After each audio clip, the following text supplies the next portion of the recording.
كريم انعاد علينا وعلى أمة محمد أجمعين، وعلى الجزائر شعبها وجيشها وقائدها، وعلى أمة محمد كلياتها. نحن صرنا 10 أيام نحضر حلويات السورية، ومعروفين برمضان الحلويات السورية. الجزائر كلها 48 ولاية، منو 50 ولاية معروفين بالحلويات السورية.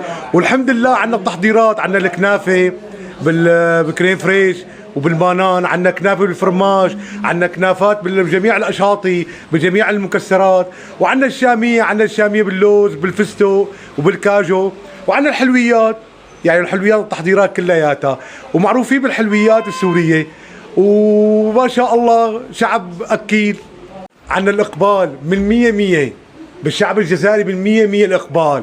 كل الولايات بيجون عندي على العوامة وعلى الكنافة وعلى البقلاوة والبسطاج من 100. والشامية عندي الشامية أطيب شامية بالفستق واللوز والكاجو.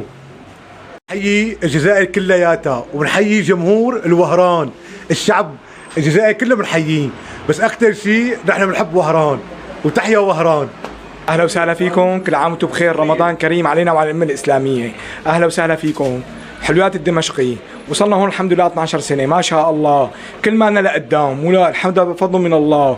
وتجهيزات صرنا 10 ايام 15 يوم عم نجهز للكنافه، للعوامه، للقطايف البسطاج، لام الناري، للمكسرات، للنابلسيه بالفرماج. والحمد لله في اقبال يعني تريليون بالمية. الشعب الجزائري يعني دبزه برمضان، دبزه على الحلويات، مخه بالحلويات، يعني بينام بده يتسحر على الحلو ويفيق على الحلو. الله يبارك، الله يحمي هالشعب ويحمي قائدها ويحمي جيشها، وما شاء الله.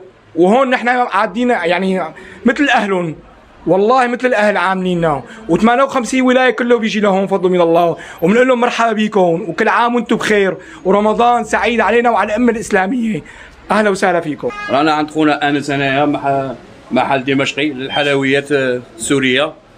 كل رمضان نجوع تعودنا نوالف الشاميه السوريه، والبقلاوه بالبيستاش، والعوامه والكنافه، والاسبوع القادم بسميد. وكل سنه كل رمضان عند اخونا انس. مرحبا بكم.